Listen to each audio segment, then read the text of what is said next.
And welcome to Farm to Home this morning. We have registered pharmacist Thomas McDowell, as promised, the first and third weeks of the month. Thank you, Sandra. Glad to be here again. So glad you're here because we are sneezing and coughing and doing all these crazy things. Yep. That time of year, our vehicles are covered in yellow dust. A lot of us have yellow cars that didn't buy a yellow car. Yeah, and we're in the thick of allergy season, and flowers are blooming, beautiful time of year, but you might have a hard time enjoying it if you're dealing with all of these awful allergy symptoms. Absolutely. From the pollen and the different triggers. So we're going to dive into some background of what causes allergies and why our bodies respond the way they do, and then some of the symptoms, some of the treatment options, and then also some lifestyle changes that you can make to try to minimize your exposure. Right. It's all about exposure, and it's difficult to avoid if you go outside at all, but there are some options to make your life a little easier, a little better. Well, listen up, because this is good stuff. So 50 million Americans are dealing with some form of allergies, and usually most people are dealing with seasonal allergies. And so March, April is the time of year where you're seeing a lot of tree pollen and some grass pollen's coming along too. And so that leads to itchy, watery eyes, tickly throat, stuffy, runny nose, postnasal drip, really, aggravating symptoms that interfere with your quality of life. Right. And so what happens is when you come into contact with these allergens or triggers, your body views it as an intruder, or a lot of people. Not everybody has allergy symptoms, but for the folks that do, your body thinks that it's a foreign substance, it's an intruder, let me try to get it out of my body. And so it mounts an immune response, histamines, leukotrienes, prostaglandins, and your body, its natural response to get it out is to have that runny nose and the cough and sneezing, because that's your body's natural way of removing those substances. That's very interesting. So it's by design that your body is having these symptoms, because it's trying to protect you. But in some cases, it's overreacting a little bit. Yes. And it's leading to those symptoms that are aggravating. And so we'll talk about how to treat those symptoms, and the severity of the reaction is individualized. Some people have very little. Exactly. Have very little symptoms, and some people have extreme symptoms that can even lead to, some breathing issues or some skin dermatological issues. But most people are dealing with the runny nose, postnasal drip. Yeah, I don't have a lot, but I've been sneezing. I usually don't have allergies, and for the last few days I've been sneezing. I have another show host that does Monday and Tuesday, Wayne. The audience knows it because he'll come in, just all his eyes are swollen. He's like, oh my gosh, So yeah, everybody reacts differently to it. Yeah, and so it's kind of case by case how we treat it, how we deal with it. Some people can get through it and it's just mild and might not need to take any medication, but a lot of people have a tough time getting through the day without just sneezing and coughing and runny nose and tissues all day long, and that's just not an ideal day, especially if you're at work trying to deal with that. And then if it leads to breathing issues, that's a whole nother issue as well. And so what happens, you're breathing in that pollen, your body's trying to get rid of it, there's inflammation, irritation. So we're seeing those most common symptoms, which are congestion, sneezing, itchy, watery eyes, runny nose, like we mentioned, and tree pollen, grass pollen, ragweed, and mold are the most common triggers, environmental triggers. And so tree pollen is what we're seeing right now. And that's March and April is the prime time for tree pollen. Grass pollen starts ramping up in June and July. Ragweed in the fall, mold in the fall as well.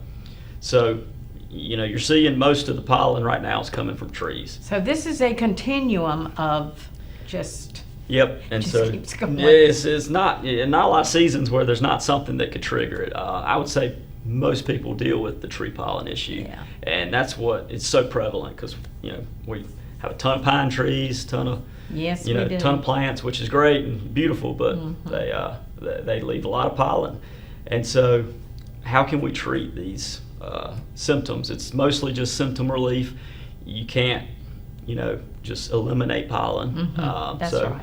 you're just treating the symptoms that the pollen and the allergens are causing. So the most common treatment option is going to be an antihistamine.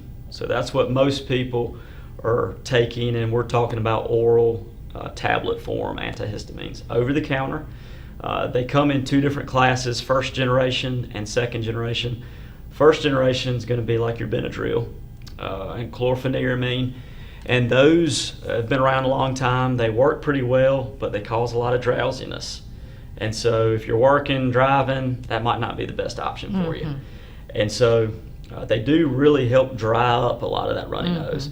But so I'll recommend them if somebody's at home and they're not working or driving, but you also have to take them more frequently, usually every 4 to 6 hours. So not as convenient as the second generation, which is going to be your Zyrtec, your Claritin, your Allegra, your Zizal. Okay. They're both antihistamines, but the second generation ones don't cause, for most people, don't cause any drowsiness. And most people don't want to take something that makes them drowsy. I think they'd rather take the last ones that you talked about, because none of us want to be drowsy. Yep, exactly. And most We have people, things to do.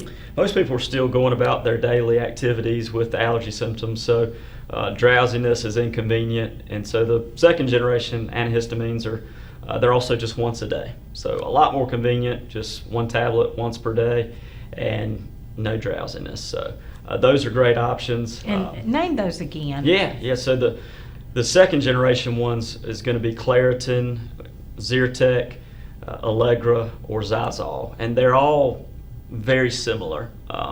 You know, it's not necessarily one better than the other.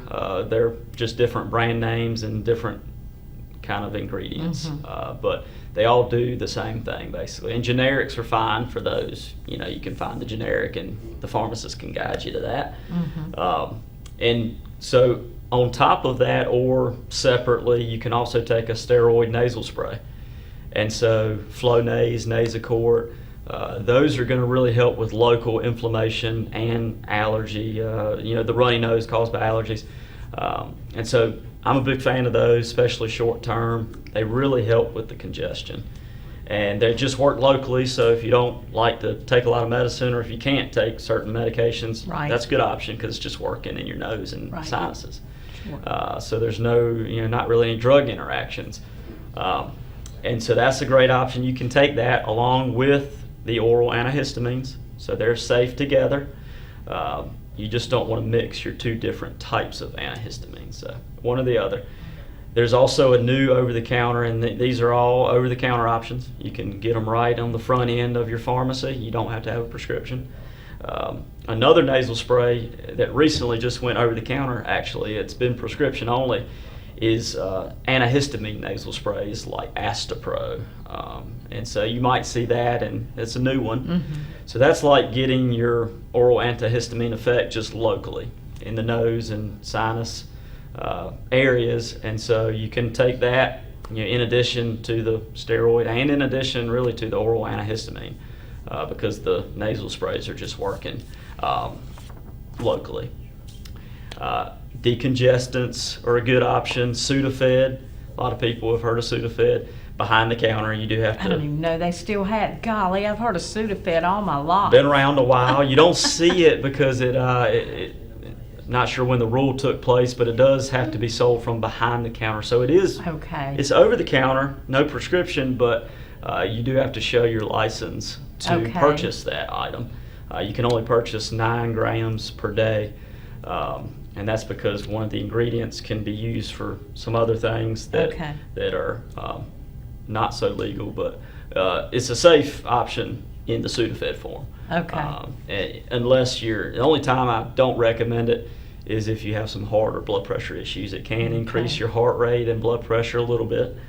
And so, but if you're healthy and don't take any medications, no underlying conditions, it's a great option for stuffy nose. There's really nothing better than Sudafed for when you can't breathe well through your nose, and that's one of the worst symptoms of allergy season.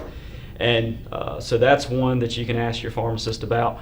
There's a long-acting version and a short-acting version. Just be careful with the long-acting 12, 24-hour version because it might keep you up at night.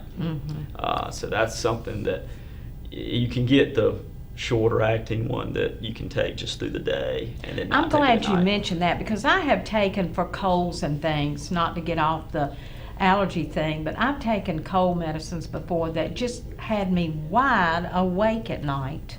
Yeah, so we have to be careful. You can help us with that. Absolutely. There's a lot of these combination products like you're talking about for cold, and sometimes patients will go to those items with these allergy symptoms because maybe they're not differentiating cold versus allergies. Right. And a lot of them can help symptoms on either situation. But there's a lot of ingredients in those combination products, and definitely check with your pharmacist about it, especially if you take other medications. Tell the pharmacist when you go in, let the pharmacist help you. That's what they want to do. That's what they are there for. Tell them, listen, I don't want to stay up all night, so please help me get something that's not going to. Tell them what your goals are or what it does to you to take this particular thing, and they can always recommend something else. So yeah, we usually can help you save a little money and then find the right option so that you don't have to just shotgun approach and pick a bunch of different items. And so, we talked about all the oral and nasal spray options. Some people have sometimes the only symptom for some folks is itchy, watery eyes. And so there are some over-the-counter eye drops that are antihistamine eye drops, and Pat-A-Day is one of them. And those are a good option if that's the main symptom you're dealing with. And so those are over-the-counter, and you can take those as well as all of these other options. And so there's a lot of different options. This is one of the biggest markets over-the-counter is allergy symptoms. And so and then the last one that I always like to mention that's really not medication related is sinus rinsing. And so you can purchase sinus or saline rinses over the counter, and it's just salt water. But what they do is rinse out the pollen from your nose. And so you can kind of just make sense of that where you're just removing the intruder. Right. And so it's not treating necessarily the symptoms, but it's removing what's causing the symptoms. And so if somebody can't take medication or doesn't want to, or maybe they're pregnant, or they're worried about interactions, sinus rinsing is a great option. And there's even there's a neti pot version of sinus rinsing where you can really go through one side and rinse all the way through your sinuses, and comes out the other side of your nose, and really helps get rid of a lot of the foreign substances in your nose. So those are the treatment options. Real quick, we'll talk about how to minimize exposure, because there's some things you can do just lifestyle to minimize the symptoms. Pay attention to daily pollen counts. You can Google daily pollen counts, and you'll be able to see, is today a good day or is today a bad day? It's been kind of all over the place in North Carolina lately because it's been cold and it's been warm again, and the plants aren't sure what to do, so they're kind of going dormant and coming back out with a bunch of pollen. So check that daily tracker, and if you're planning a day out with your family, you might want to work around that if you're dealing with a lot of allergy symptoms. Another option is take your medications, talk to your pharmacist, and get those medications and take them before the symptoms are coming. That way you can prevent some of those symptoms from starting. So when you see the pollen coming out, or if you're checking the counts or looking at the weather, start taking your antihistamine, your nasal spray, and so forth, and that can help minimize the symptoms. Get ahead of the game. Exactly. You can wear a hat outside, wash your hair after you go outside. You're trying to get rid of that pollen. Yes. And if you keep it on your body and it gets in your nose and your mouth, you're going to potentially be dealing with some symptoms. Right. And so changing your clothes after you spend time outdoors, taking a shower after you go outdoors, avoiding mowing the grass or raking moldy leaves, that kind of thing. If those are your triggers, or you could wear a mask when you're doing that and just eliminate some of the pollen exposure. But there are some options. It's one of those things that we kind of have to deal with. And we don't think about these things. We don't think about after we've worked in the yard, come in and take a shower. We don't think about, some of these things. And it's one of those, things where it's allergies are not usually dangerous. Yes. So it's kind of like, well, I'm not worried about that. But then once you start having those symptoms, it's like, this is pretty miserable. Yes. And it's hard to, can be hard to work, can be hard to get things done because you're dealing with those symptoms. So Exactly. there's a lot of options out there for what you can do. And obviously, come talk to your pharmacist. We're happy to help you at Medical Park Pharmacy, 901 North Winstead Avenue, Suite 100. We are the medication experts, and we can guide you to the perfect product. Give us a call if you have questions, 252-443-7979, and we would love to help any way we can. Yes, absolutely. And I've heard 2 people in the last probably, 10 days talking about your pharmacy, that they go there and how helpful everybody is in there. So we appreciate that. Absolutely. And he's located inside of the Boyce Willis building. So as soon as you walk in, it's very convenient, just right there on the first floor. Yeah. So it's previously Randy Crawford, if you knew him, that's where Thomas bought the pharmacy, so that's where it is. And we're so glad to have you in the community. Thank you so much. Absolutely. Glad to help. Glad to be here, Sandra. This Appreciate was it. great information this morning, so let's take heed and go down to Rocky Mountain Medical Park Pharmacy and get your over-the-counter or behind-the-counter, or whatever you need. Let them take care of your allergies, because there's no need to be miserable when there's something for it that you can do about it. So, Absolutely. absolutely. We'd love to help. We'll see you in 2 weeks, and we'll let you know ahead of time when Thomas lets me know what we're going to talk about next time. So, all right, we'll be right back with more of the morning show right after this.